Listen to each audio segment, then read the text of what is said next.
This band? I like this band. I wrote it down so I don't forget who they are. Oh, I remember.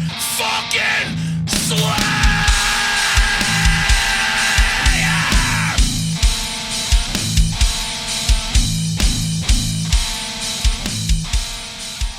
Metal Horror Madness, we're back. We're back with a very special episode for me. Very special. Some of the finest young savages I've ever met in my life. I've seen them at the New England Death Metal Fun Time Bonanza. I've seen them at the Alchemy. I kind of stopped their show for a little bit. We were screaming some Slayers! They were playing the riffs up there. Fucking Slayer! You guys are sick. You guys rule. This is the heaviest band out there.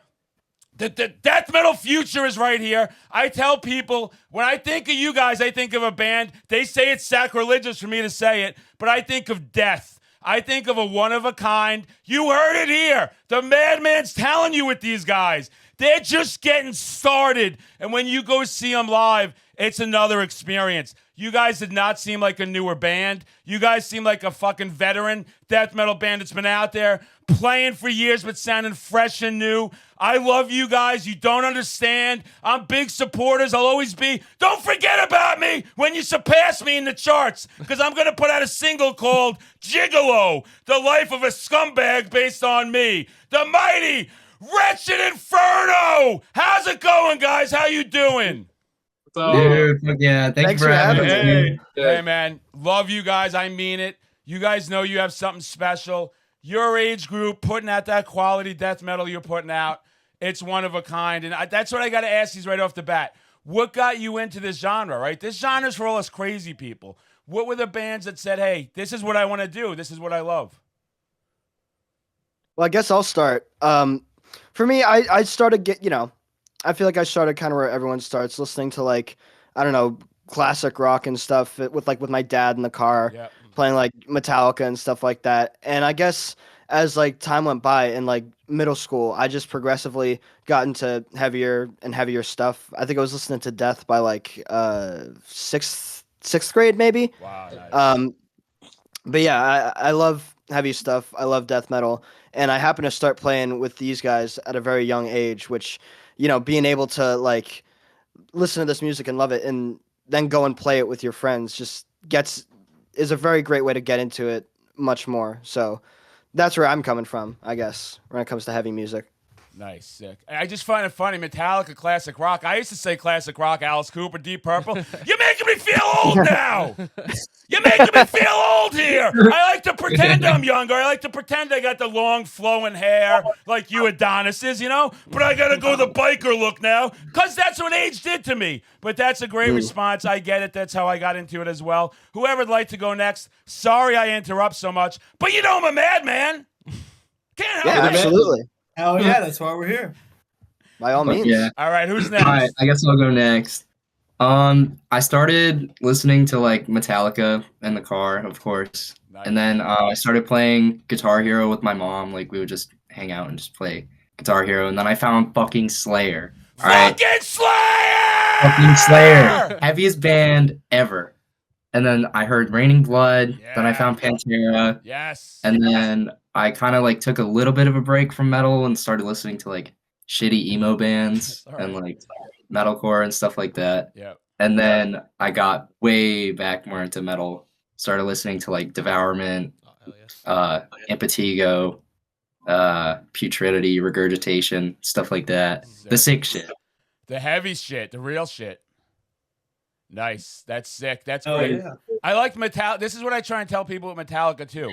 Because I'll badmouth Metallica sometimes with some of their later efforts, right? But I'm a massive Metallica fan, one of my favorite bands ever. But it's these bands that get everyone into these heavier bands. I can't stand the gatekeeping bullshit when people tell you, don't go with this, an AC/DC or something. Yeah, no, it's not metal, but there's some people that consider it part of that genre. Let them listen to it so they could get to the heavy shit, Yep. That's Yeah, awesome. absolutely. Yeah. Good gateway. Talking about It's a progression. You can't go straight into it. No, You can't way. go straight into You the can't. Google. No. Yeah. Talking about AC/DC, this is funny because this is how I got into metal. Nice. My dad was cooking one time and he was listening to AC/DC in the kitchen. And I was probably 11 years old. I was Dad, what's that? What's that? And he told me it was the Iron Man song or the theme song. And I was like, ooh, that's so cool, blah, blah, blah. And then I started listening to AC/DC, Guns N' Roses, because my mom really likes Guns N' Roses. Nice. Then I started like listening to Megadeth by my own, Metallica, Slayer, all the classics, Anthrax. I was really into thrash metal first. Yep. And then I discovered Death, which I liked a lot more because I started liking guitar more. I started playing guitar because of Dave Mustaine and Chuck Schuldiner. So I really liked Death, and then I started getting more into death metal, Obituary, and eventually got heavier, I guess. Yeah. Got to the point like brutal death metal and all that. It's like all of our goals as metalheads is to get to death.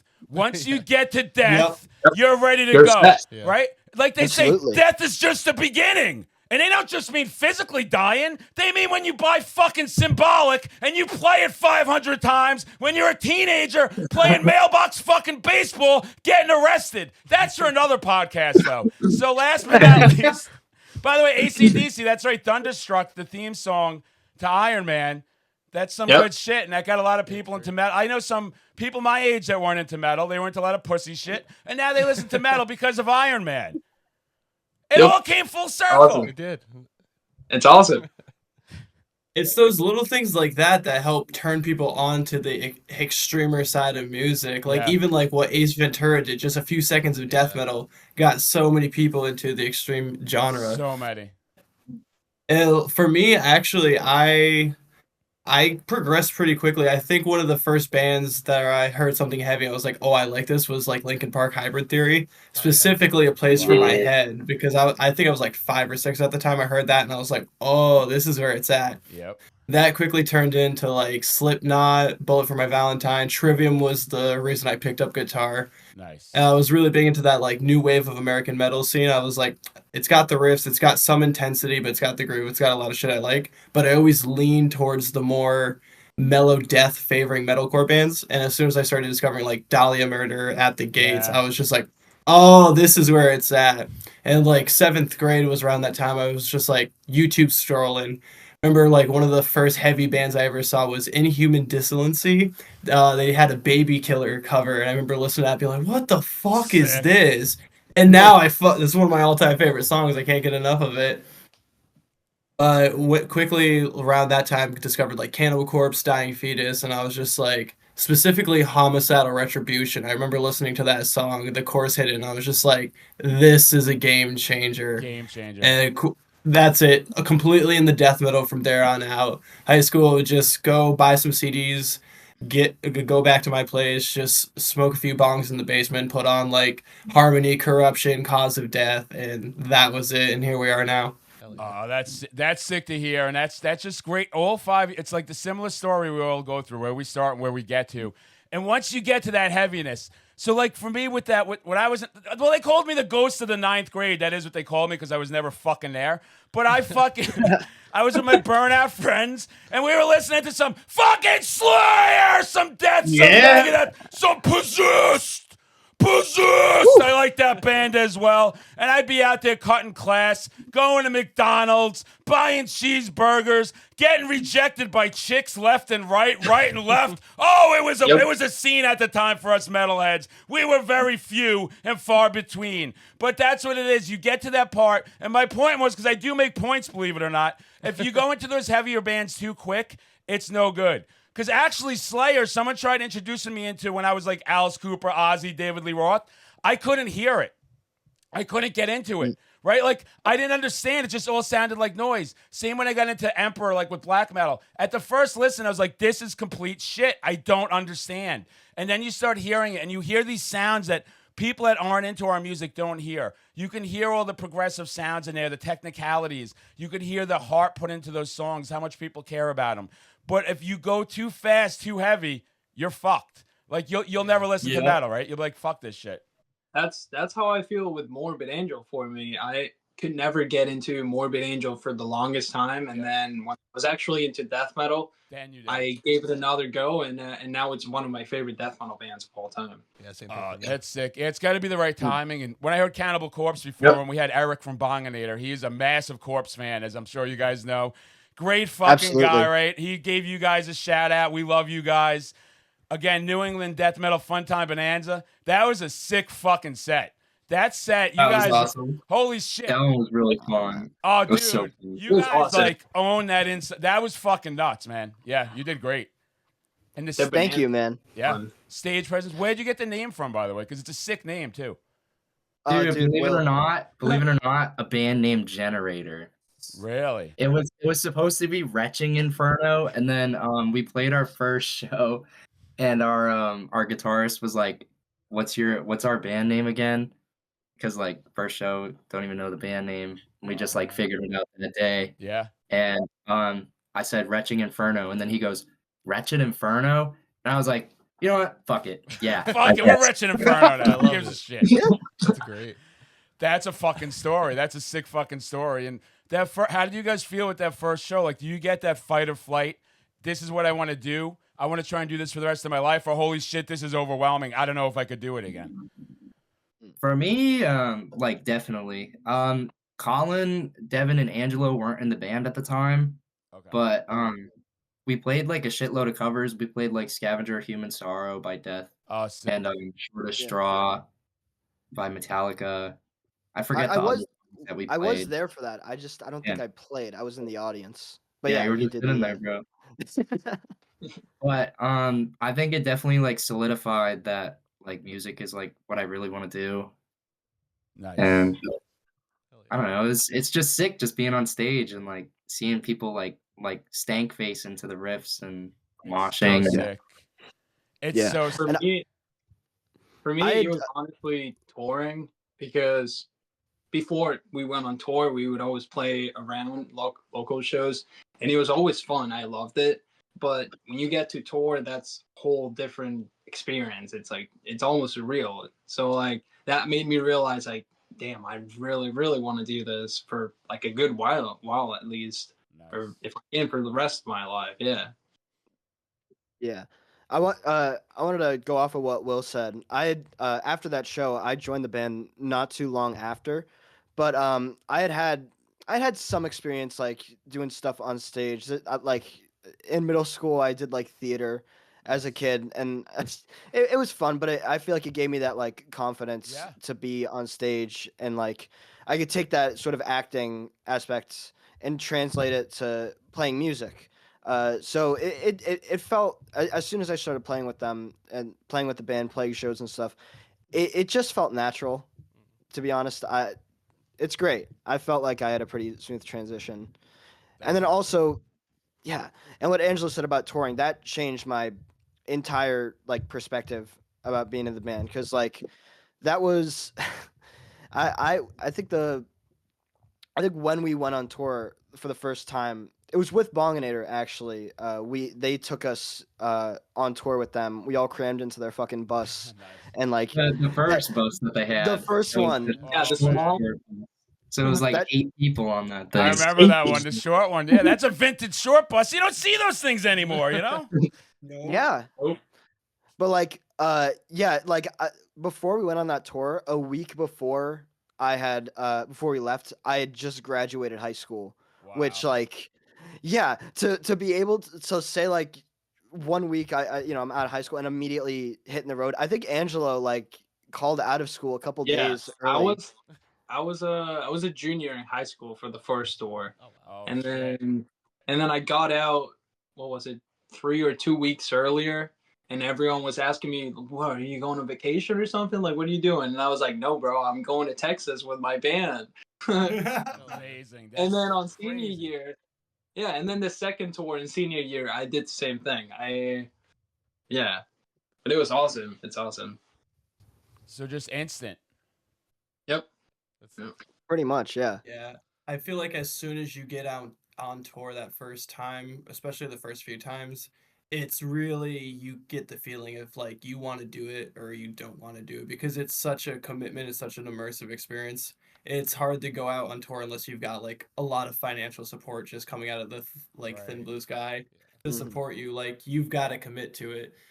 But it's just like that feeling of just being on the road with your friends, seeing new locations, just meeting people across the country that resonate to the music that you've worked hard on. It's just nothing beats that fucking feeling. Like I'll take a week of like sleeping in a bus and eating at gas stations over like Right. going to work at a 9 to 5 job any day. Oh yeah. Yeah, but you know why? Yeah. Because 9 to 5 jobs fucking suck. I Yo. fucking hate Fucking doing hell this yeah. bullshit. It's why I'm relentless on all social medias trying to get the fuck out of it because I'm sick of it already. But anyway, go on, please. I have a 62. Yeah. my first gig wasn't with Wretched Inferno, but I remember my first gig just seeing like the first song, just seeing the crowd react. I was just like, all right, this is definitely like not only how I envisioned it, but this is 10 times better than I could have imagined Yeah. for. And my particular first show, there was a lot of bigger bands on the bill. Like I remember, I think it was like Origin defeated Sanity are on the bill. So it was just there was that pressure of like, all right, you've either gotta like go out there and give it your all, or you're gonna like a jackass. Mirrored with like you're surrounded by the people that made you want to pick up the guitar. That was just like, dude, you can't turn your back on this lifestyle. And then Yeah. once we had our first show with Wretched, I think my first show with you guys was that thrift shop in Boston, if I remember correctly. Yeah. Oh yeah, We diversity. like played one of the consignment. last shows. Yeah, literally, I dropped out of school for a few years, decided to go back. Literally the day before, I walked into a show. It was TJ's, the old guitarist last show. I walked in the door, and they all approached me. They're like, "Hey, do you want to join the band? He's leaving." I'm just like, "Fuck it, let's do it. Why not?" Dude, We played. traded a drummer and a guitarist for real. It was a mutual trade. Yeah. We played that first show with them, and before the set, everything was great. The vibes were great. We're excited for the music. The set went awesome, and ever since then, it's just been like, yep, I love these guys, love the music we're doing, and especially with the new lineup, like I feel like since we've come together and started focusing on touring and shows Yeah. and like the music, just everything's even gotten exponentially better. Yeah, and I feel like touring, like, because Wretched Inferno had been playing for a while before we went on our first tour, something like 5 or 4 years, and we had done like local shows and stuff like that, and just played around the area. But there's something about like hitting the road, like with your friends, and like Yep. seeing the country and like seeing the way people react to your music outside of like your hometown. It just gives you a much different perspective and a much bigger drive to like continue to like play and just go. Like I'd fucking tour forever if I could. It's Yeah. like being on vacation Yep. permanently. And partying every day is so Exactly. fun. Yeah. I see so many bands. I know I see this on the TikToks a lot too, where it's like back to my fucking job. And they're like, I want to end it all now. Like, and I can relate to so many things you guys just said because first of all, the getting out, like as Metal Horror Madman. Sorry, I got to talk about myself. I can't help it. I love myself, but getting out there, I wasn't getting out there. I get out there all these shows. I get all that love. I get all these people want to take pictures, and I got to be like what you guys say when you're in there. You got to play the part. You got to be all in, right? You got to have fucking fun with it. You got to be out there and you feed off that energy. And I watched you guys on stage, and I've watched you guys feed off that energy from the audience and have fun with it. And you guys are in your zone doing what you do, but then you're also like aware of everything else going on, which is fuck. I don't even know how you fucking do it. Like I have no idea when you're hearing us assholes screaming and stuff, and you guys can play off things like that. But I left high school permanently. I dropped out of high school. I ended up going to college. I did things the hard way. I got my GED. So I'm relating to you guys all over the place. I loved theater. I was a playwright. But when I plays, I got in trouble. All I did was get in trouble. I got in trouble in college because my plays were kind of like, I don't know, pornographic, fucking vile. Everything had vampires and people fucking and sucking and not just blood. Not just blood. So I get all this shit that you're talking about. And that's why I hate the fucking mainstream. And that's why I hate the square motherfuckers out there. Because our content to us is fucking normal, right? They're the abnormal ones with their fake fucking lives, with their fake bullshit. You even see this with some bands I run into where I want to start a band, but I want instant satisfaction, gratification today. Day one, I want a label. I want the best merch. I want a tour. I was talking to Eric about this too. And just how I see you guys do it. I see him. I see bands like Brat. I see these bands that just fucking are out there going for it, right? And you see these things, And that's why you're getting to where you're getting. That's why your name's getting there. That's why people know it's coming from you guys.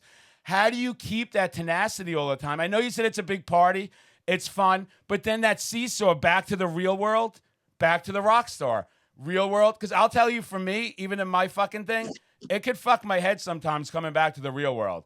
I'll go on a fucking It's so bender for depressing, 2 honestly. weeks. I'll be drinking every day on work fucking days, waking up with a hangover because I'm like, this fucking sucks. Yep.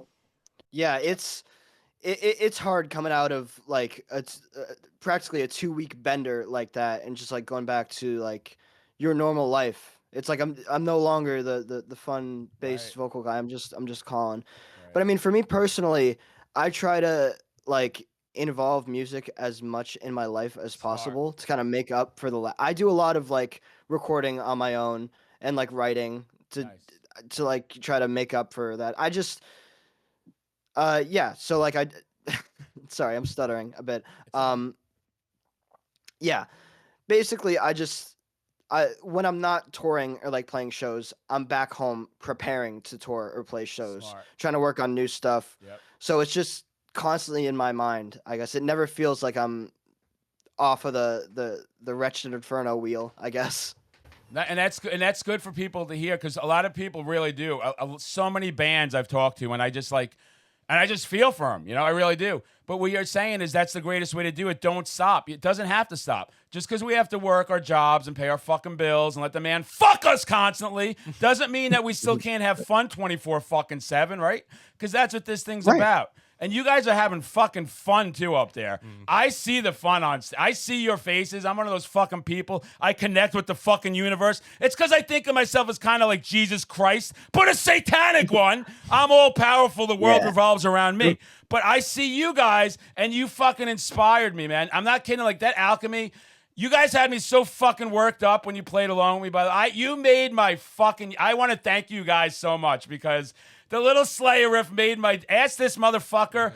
I was high and drunk on the ride home. I wasn't driving. Of course I wasn't driving. We stopped and I raped the McDonald's. I was fucking singing songs. It was amazing. So thank you. No, thank Absolutely. you. It's our pleasure. Thank you. Having fun on I stage. feel like- Yes.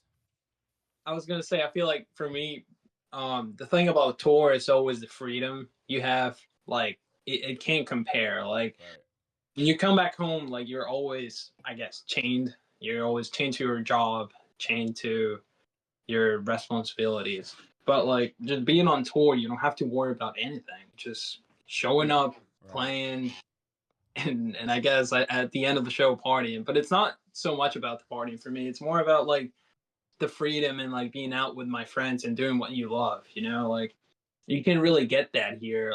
You can, but it's not so often. Right. Yeah.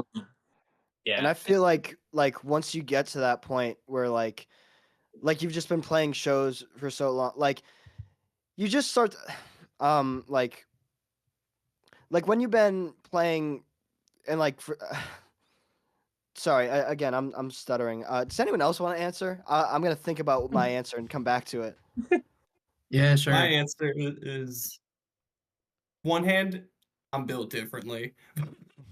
But on the second hand, I just fucking love this shit. This music is like my soul. Like I go to college full time, I work full time, I'm in both bands, committed full time. And part of me is just like I like the intensity of it. Yeah. I get very underwhelmed when I'm not doing something. And it's, if anything, it's like I get annoyed more so with like having to show up for work. On one hand, because I'm getting fucked by the man and all that shit, but on the other hand, it's just like this is 8 hours I could be spending on band shit. This is 8 hours I could be like playing somewhere else. This is 8 hours I could be doing fucking tripping my balls out in the woods, loving myself, like something that actually matters. And that's what I like about the road is like it is like a lot of parties and games, but it's not. There are responsibilities, but it's like it's the responsibilities that feel right. Like they just feel good. I'd rather show up to the responsibility of like, all right, got to play our set tight. Got to make sure all the gear's loaded in. Got to make sure we're, not being dick bags to people in new states because we've only got 1 hour of sleep. Right. I like those responsibilities. It's the petty responsibilities of like, oh, don't let this building burn down that I have to return to that pisses me off. But as long as like I love the music I'm doing. Like nothing's gonna keep me from doing it. That's great to hear, and that's the thing. That's the passion, and that's the bands that make it, and the bands that don't. And that goes for anything in life, with any type of media and stuff. The people that don't look at this as it's all you want to do all the time, right? You need that passion about it. You got to be that fucking excited about it. And it sounds like you guys are all able to balance the two worlds. We all acknowledge the second world fucking blows. It's fucking garbage. It's shit. It's fucking politics and water bills and fucking that guy down the street with the fucking chainsaw 24 fucking 7 while I'm trying to sleep. And all I want to do is my social media. It's a tough world out there. It's tough, but we'll get through it together, guys. We'll do Absolutely. I found the best way to get through it is to go to shows and Yes. thrash around and, you know, play shit. It's just playing on the stage and just being able to like let it all out, I guess, I think makes it worth it. You know, I feel like I completely like not completely let go, Yep. but like it's just like I've been playing music for like a long time, and it's just playing live is like one of my favorite things to do, and I don't know if I'll ever get tired of going up on stage and doing it. So it's just like it justifies itself, I guess. Yeah, no, and that's sick to hear. And when you're out there on stage, like you guys talk about, you meet a lot of new people, right? You meet different followers, you meet fans, you meet bands. Who are some of the death metal bands out there you respect right now that you go, these guys, you know, we really dig what they're laying down? Well, Dude, Defeated Sanity, big time. Defeated Nice. Sanity, Defeated Discord. Sanity. Sanity, Defeated Futility, Sanity. Defeated We're Sanity. talking more like Anal Stab Wound. Anal Stab. Anal Wound. Stab Wound is great. Anal Nikhil is an amazing multi-instrumentalist. I had him at the New England Death Metal Funtime Bonanza. I had him. That's right. I had him drumming for my project that opened up the show, Genophobic Perversion, and he did such an amazing job. We didn't practice beforehand. Really? I just sent him like the songs and like the tablature and everything, and like we tapped it out a bit before playing, but like he just killed it, and like he amazes me. Kid's younger than me, and he like writes these like one man insane brutal death metal like albums. He's just an amazing talented instrumentalist, and I can't say enough good about him. I love Nikhil. Sick. So yeah, I also want to mention obviously Eric from Bonginator. He just I cannot emphasize enough how much I love and respect Bonginator, the band, the brand, everything. But like, Yep. I feel like Eric, because like I said earlier, the first tour we ever went on was with Bonginator, and we all piled in the same vehicle. Since it was our first, I think it was the most ideal first tour we could have ever been on, because Bonginator kind of took us under their wing a bit. They had been touring for a while, so they knew what they were doing, Yeah. and it kind of felt like we were tagging along and like learning how they, you know, keep a tight ship and run things, so that when we went on our next tour, the year after, I feel like we learned a lot from Bonginator, and just we've been playing shows with them for so long as well that, you know, we've played most of the bonanzas that Eric has put on.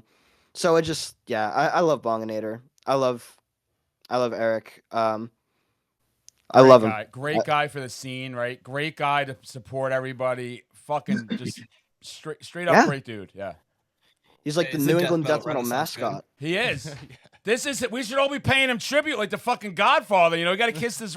When he hey, invited the me up, mastermind. he invited me up there, and he's like, "How many fucking tickets you?" I'm like, "Look at this fucking guy. Look at this fucking hospitality from this guy." And then I showed up, and Vic shows up, the gargoyle. She's handing me some snoochie boochie noochies. What a fun time that bonanza was, kids. What a fun, degenerate time I had. But sorry, I interrupted more bands. Who else do you want to talk about?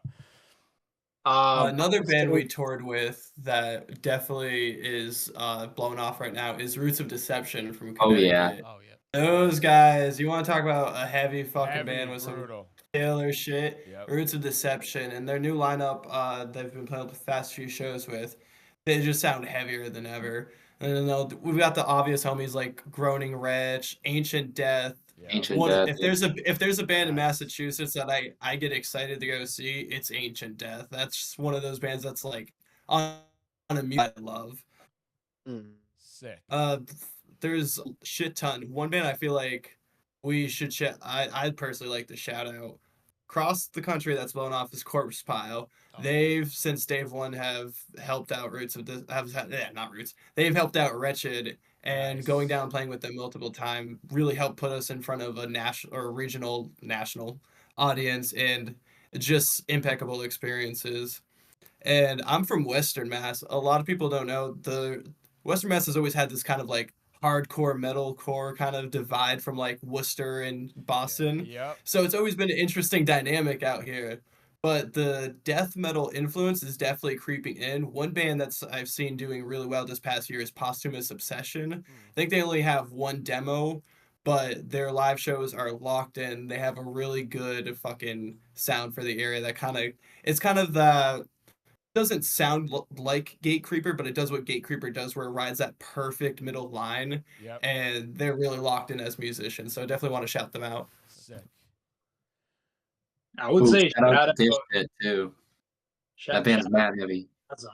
Shout out Scasm. Shout out Scasm, yeah. Another great They're one. all So good. And it's this scene up, and it's true. I know with that divide. So I'm originally from Long Island, so we had a hardcore death metal divide too. Back, it's nicer. So when I used to go to fucking shows, like if there was death metal and hardcore at the same show, there was a fist fight all the fucking time. And I was into both of them. I had friends into both scenes. I had the long hair at the time, so I was automatically put into death metal. Now it doesn't matter. It doesn't matter how you wear your hair. It's what's inside your head. A little SOD for everybody.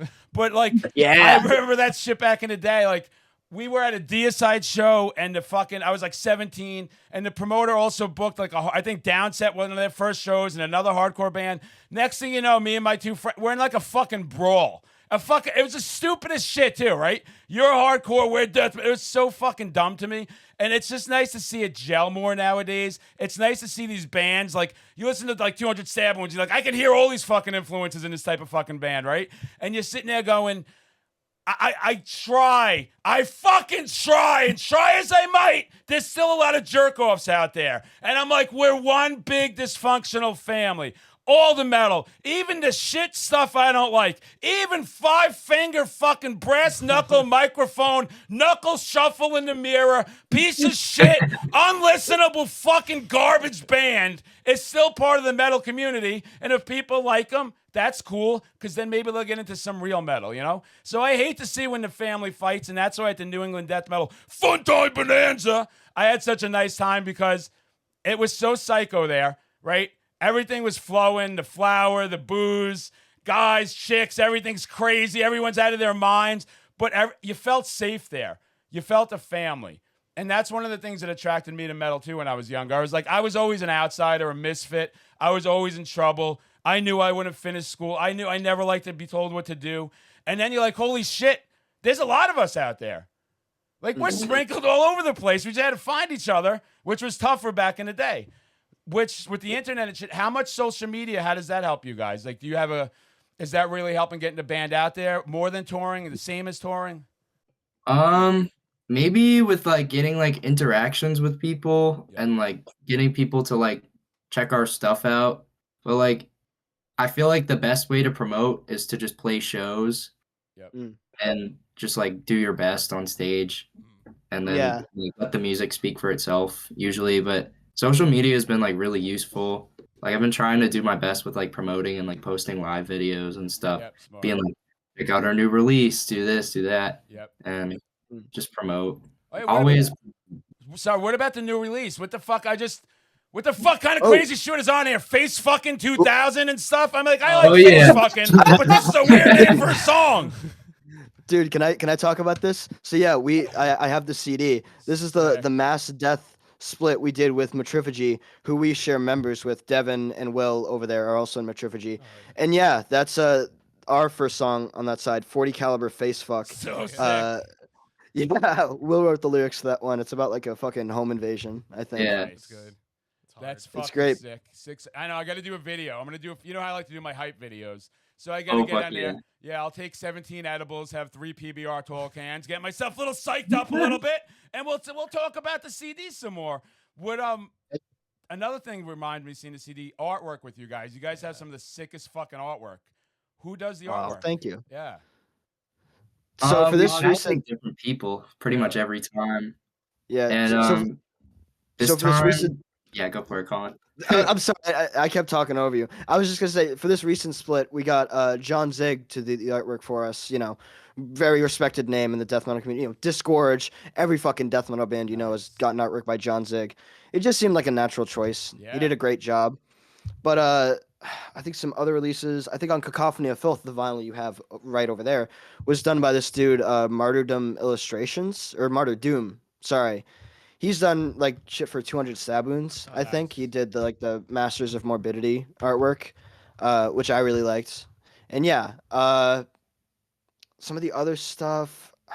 Who did the artwork for our other two releases? Decayed Butchery and Fester. Oh yeah, that was Back from the Grave.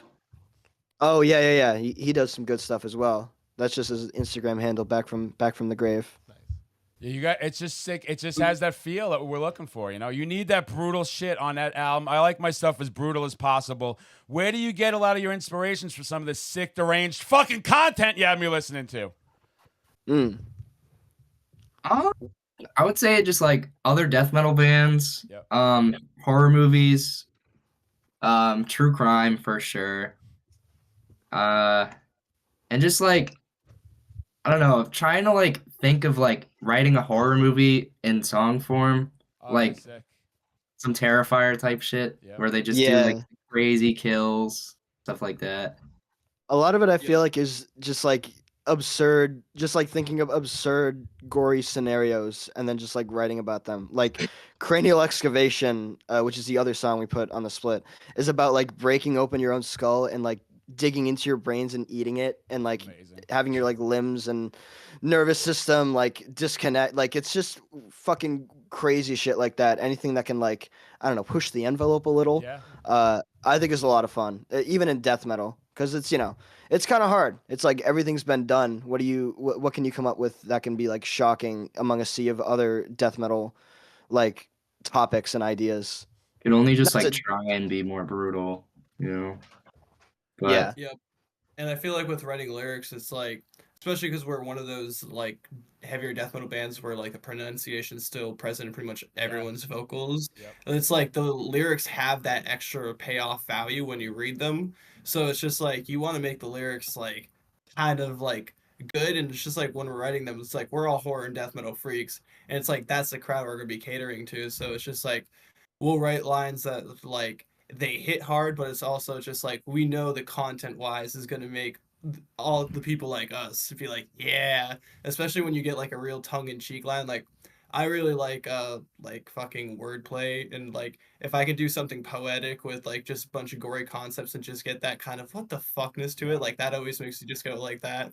Or just even the cheesy lines that hit, like not even the cheesy lines but just the simple ones that hit hard. Like we just recorded a new song. I remember Colin was just like, should we keep this line in here? Fuck your God. And I was just like, yes, absolutely. Because I just want to chant it every time I hear it. It's just like, that's the shit that resonates. It's just like, feel like you want to have a nice balance of like having lyrics that have a payoff value on a like conceptual and like abstract level, but you want to have lyrics and like vocal patterns that just hit right and just match and complement the music, which is, I feel like, the most important part at the end of the day.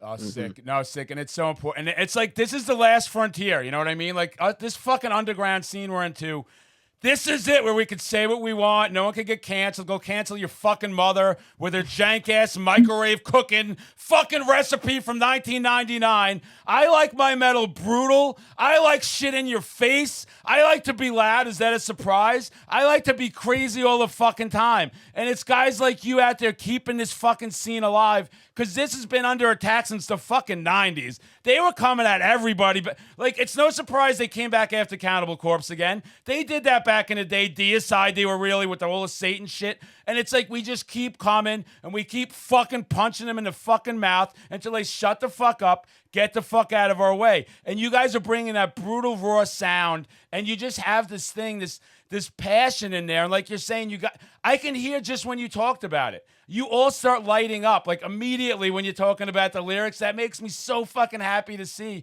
because that's what this is all about. And that's so when you start to say like we're gonna work on a new album, that just out of nowhere, is it just from writing and writing, or you guys just get together one day and go, no, we need to start today? We've needed to start for a while. It's a, yeah, feel I like feel with- like it takes some time to build up. Like I feel like we try to sit down and come up with ideas and brainstorm and stuff, but it's definitely a work in process. Like I feel like we like to take our time, I guess, but we're also really perfectionist. I feel like, and like really hard on ourselves sometimes. So I feel like we take some time and get everything kind of set up, or get the base or like the foundation first, and then we really start working on like like more specific things, like for example, like the music, like writing the music or the lyrics and stuff, like, but it all takes a little bit. Yeah, I would say like for most of the time, for most of Wretched Inferno's recorded material, it's been like a pretty, like we'll just do demo, like I'll do a demo in my room and then like record that and then send it off, and then I'll bring it to the band and we'll add on to it and stuff like that. But I'd say more recently, after we had a bit of like a lineup change, we used to be like a 3-piece band. Now we have Angelo and Devin in 2 guitars. It kind of feels like the chemistry of the band. You guys are great, by the way. I love Angelo and Devin. I love them. But it's like it's almost like the chemistry of the band changes a little. Like when it comes to writing, you kind of have to learn how to like gel your musical. And granted, we all have very similar musical interests, so it's pretty easy. But it's like you have to mesh together these musical ideas and influences together into a finished product with new people. So I feel like we've been more recently sort of feeling that out, and like these like past 2 songs on the split that we did are kind of our first offerings of that sort of. I don't know, we've undergone some changes, but yeah, that's what I'd say.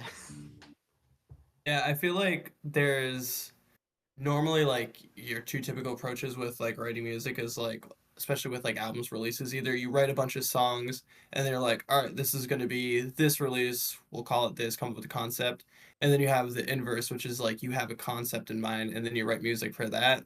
And recently we've kind of found this like middle ground where we had a list of ideas of like, for example, like 40 caliber facefuck. I remember seeing that pop up in the like list of ideas of like, hey, let's write a song about this. We can do like these ideas with it. And instantly I was just like, this needs to be a thing. And then with Cranial, Will just got like cracked out in his room one day and just wrote a bunch of sick riffs. Nice. And that we were just like, this is perfect. Like, forget what we had and planned in mind. This is like what feels right in this moment. And I feel like it's a good balance of like finding that like relationship of like, we know what we want to do with music, that's so the songs are all kind of like the best they could, but it's also like sometimes you just have to be present. Sometimes songs just write themselves out, especially when you're jamming. Like we'll all just be like playing in between songs, and sometimes you'll just get that magic and spark, and it's just like, all right, change of plans, this needs to be something like right away. And then like even when you're jamming with like new people, or like especially the more time goes on, like even the people you've been jamming with, their influences, their approaches, their styles change. So it's always fun to kind of like play off of that and like balance out, like especially like Angelo's like locked in on his guitar playing in like the past like 2 years. So I've been like more confident in being like, hey Angelo, try playing this riff, and just pushing more absurd ideas, which in turns just like helps make Wretched Inferno crazier. Nice. And then I'll look over at Will and be like, all right, I can't play any 2-step riffs. Can no 2-step riffs. That's what I was gonna say. Yeah, like whenever, like since Devin joined the band, like I haven't been playing guitar for a really long time. Maybe like I started playing when I was 14. I'm 19 now. Maybe like 4 years and a couple months. But ever since Devin got in the band, which was like 2 or like 2 years ago or something. Yeah, Year and a probably half 2 ago. years. Yeah. I don't know. ever since then, like I've been feeling I guess chemistry with both guitars, and like when it comes to my writing, I always find myself going back into like putting in little things that Devin do in his guitar playing, just adding like little things like that, like little nuances and stuff that you do, which is really cool. Like I love it. Or like I'll think of like, what would Will do here on the drums, and then I try to match that. Or like, for example, with the vocals or something, or like, that I always try to when I'm writing music for the band, like or a song or something, I always try to think of what everyone else would do, and then I go off of that, and then yeah, it works out. Nice, and that's the thing. You got to gel properly. You got to find out where you guys are thinking, like each other, where you're going with everything, making sure everything goes nice and smooth, right? Something else I wanted to bring up, unrelated to this. Were you there for that shout out? Oh yeah, I saw you guys open for Frozen Soul, and they gave you guys a shout out. That was sick. Oh, fuck yeah. Yeah. That was such a fun show. Awesome. Those guys have been like super supportive of us for a while now. Like Yeah. we've been listening to them since the demo, and like one of our first like recorded songs we did was an Encased in Ice cover. Oh, And then they were like, "This is really sick," and we just started like talking with them, and then we finally got to play a show with them like last year. It was so Yeah. cool. that's dope. Yeah, it was when we were recording Fester, our first EP. We were doing some like sessions to like feel out how we were going to record it. And we just decided to do a cover of Encased in Ice because I think the EP had just come out recently around that time. And we all really liked it. And we released that as one of our first singles. And yeah, Frozen Soul, just like they saw it, they loved it. And ever since then, like I'd say we've been pretty good friends with them. We finally played a show. Yeah, we finally played that show recently with them at the Middle East with 200 Stab Wounds, and who was the other band that Tribal opened? Gaze and Judiciary. Tribal. Oh, hell Yeah, they were amazing. But yeah, Frozen Soul has had our back for a while, and like we love them. They love us. We're a big old happy Frozen Wretched family. Frozen That's Wretched. Let's sell some ice pops. Let's get a collab going on right here. What are we fucking doing? We Facts. make some money. Yeah. Yep. The Fire and Ice collab would go crazy. Fucking Yeah. fucking spicy ice pops. Yeah, if fucking Eric can sell guys' balls with Bonginator on it, you can sell some fucking ice pops. See Yeah. what the problem is here? What's been your favorite venue? Ooh. Definitely the Middle East for me. Like we played there so many times, and like every experience has just been like really great there. Yeah. Yeah. I would say, yeah, East was in pretty state, sick. the Middle East. Out of state, I really liked. I think it was not the Black Swan? That's in DC. The last venue we played at in Houston. Yeah. Oh, like- Ground Control. Yeah, Ground Control. Yeah. The spacing, sound, and vibes there was just like it felt like Massachusetts away from home. Oh, wow. So I'm gonna give that as my second answer. Yeah. I also want to shout out the Middle East because I feel like Wretched Inferno has played there so many times. We might as well be like their house band. But I also want to shout out the couple of shows that we've had at Hampshire College have been really fun. We just played our EP release show at Hampshire College, which went pretty well, I'd say. I think a wall got smashed in, but it's okay. That just means it went well. Yeah. Rip Prescott Tavern. We Yes. actually, unfortunately, for the time being, we were fortunate to play the last show at the tavern. The tavern is a little venue here at this campus that used to do shows like 20 years ago. Like they've had, I remember one band, one bill was Pig Destroyer and Orchid, and they used to just have a lot of like actually like good shit out here. Yeah. And it got revived about a year ago, and the shows have been going off. We played the last one, and I think it was like two bands in. There's some altercation with moshing in the crowd, and a hole got punched in the wall, and the school patched up all the previous holes from the years prior of shows. There was like 6 holes. They patched them up the day of the show. Aw. I like walked over to start loading in my amps, and the dude's like pulling his fan, looking at the wall, and I'm just like, oh no. So they walked in the next morning, just the holes were back again, Oh, and they're like, man. all right, we gotta stop this. But fortunately, we were able to do it. There's been a lot of great bands in that have come through there, and being able to play here multiple times has been so fucking awesome. That's Yeah. you guys. I- Yep. Sorry. Oh, I was sorry. I was just gonna say I also played a show at Hampshire College as my one-man side project, Contaminated Drug Supply, a month ago, and that went really well as well. So just like yeah, shout out Hampshire College. I'm sorry we broke your wall at the tavern, but you know, We It's broke their metal, walls, yeah. and then we showed explicit T-shirts to their children. Amazing. yeah. You're No anti-establishment. stress within the You're middle freedom fighters out there, right? Breaking Yeah, walls, this guy gets busting it. balls. I get it, guys. I know what's going. We don't know, care. You know what you We don't guys should care. fucking do? You should go into a fucking Big Y and just start fucking ripping into some fucking metal and scare the fuck out of those old fucking cashiers. That's what I think you should do. Just think about Don't it. tempt me. I will. I think we can move our setup to a big I would do Y. that. Yeah, go right in there. Like, here's your fucking silver membership card, you gross old fucks, and then just start playing.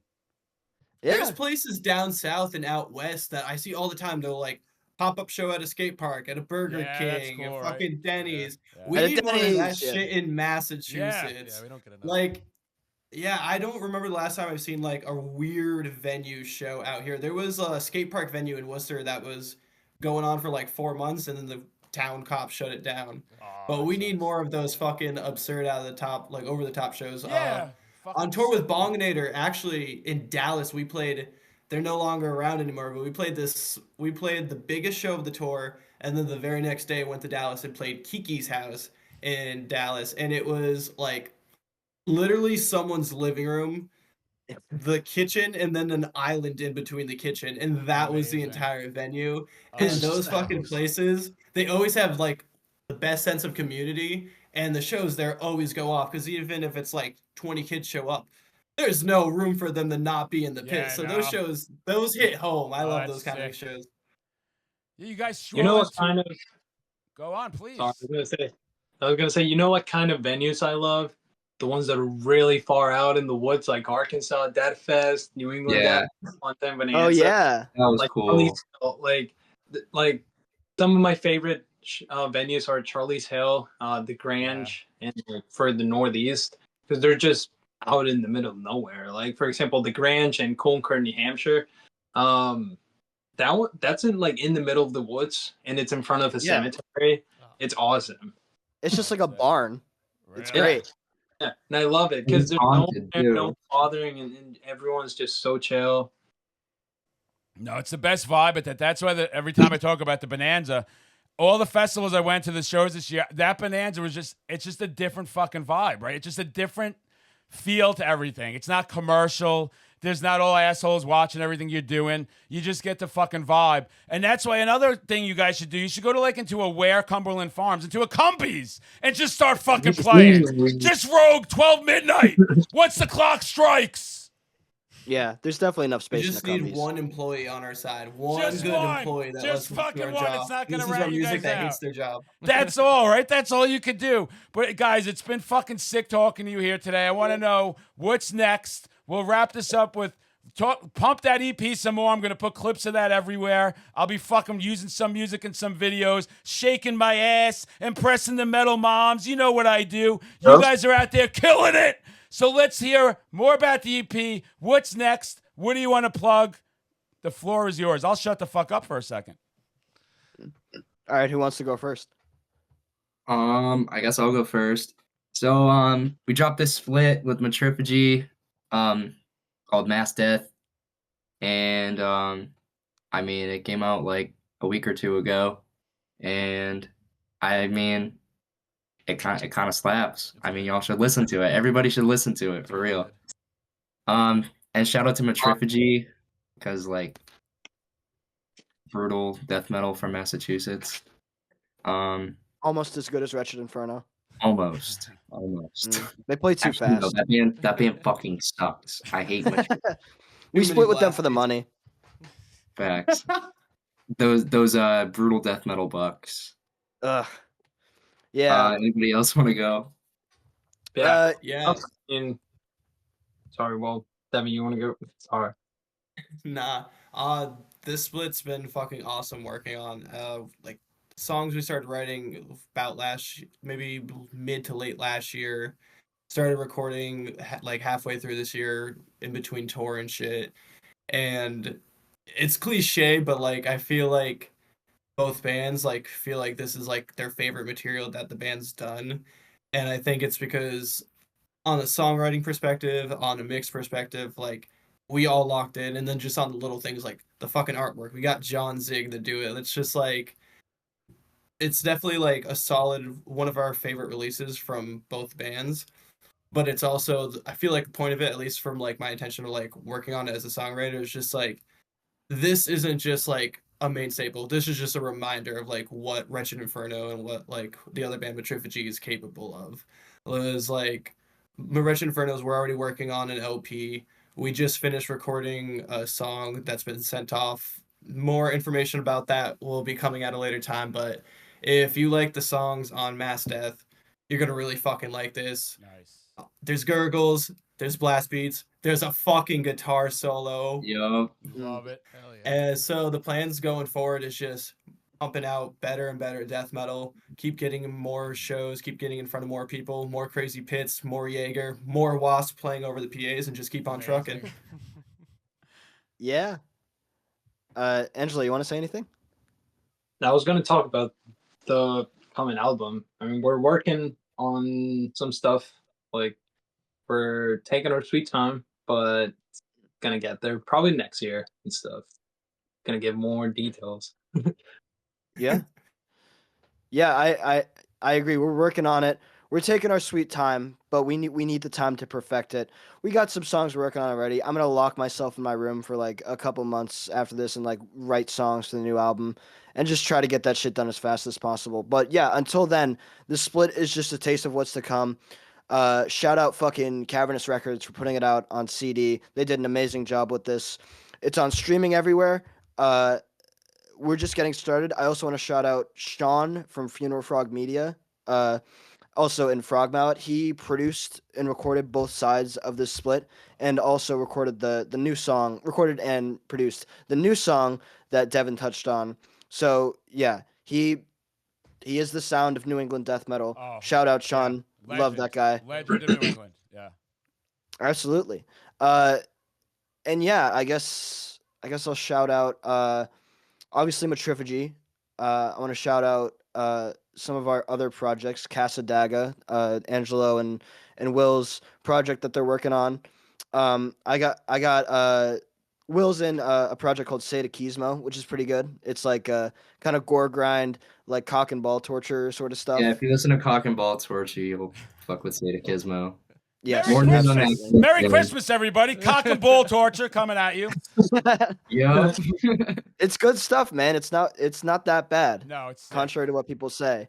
But yeah, I guess I'll shout out my projects. I have Genophobic Perversion, which is like my one-man project where I just try to pump out as much musical material as possible. There's like, I don't know, 70 or so albums that you can look at on Bandcamp and like lose yourself in. It's probably like 24 hours or more worth of music. But yeah, that Contaminated Drug Supply, the other one I talked about, the show I played at Hampshire College as that project, is another one-man thing. I'm working on an album for that as well. I'm going to focus on the Wretched Inferno album, but once that's like done, there will be something for that as well. And yeah, I think that's it. I mean, that's it. That's a lot of shit going on, guys. That's a lot of passion going on. I mean it when I started this and I said you guys are going to be the elite death metal band over time. Mm-hmm. Everybody can fucking look at this and archive it because that's happening. The passion, the desire. You just gave a roadmap also to all the other bands out there trying to make things happen. And I see them struggle and I see people want to give up. And it's you don't fucking stop. You balance jobs, college, your band, other bands. Stuff that happens in our life every day that tries to knock us the fuck down. You guys are at the forefront of something really special right now. In a few years, there'll be 3 bands, people say. Death fucking Slayer! And Wretched Inferno! You guys are the shit. I love you guys. Can't wait to hang again soon. You're always welcome back. I'll be pumping some fucking videos out harder than I pump the Metal Moms. It's been a fucking pleasure. Love you guys very much. Take it easy. Fuck yeah, dude. Thank you Thanks so for much. having We us, love you. dude. Thank you for man. having us, man. This was You got awesome. Take it easy, You man. got it, man. You guys are the shit. Just want to thank, as usual, the Hall of Horror. Great place to get your metal merch, your horror movies, your video games. Hall of Horror on Instagram. And then my favorite, Port of Worcester Tattoo in that little town, East Brookfield, Massachusetts. Rich Green does all my artwork. Guy's a legend. Will give you a great price. Thanks for hanging with us. We'll see you next time.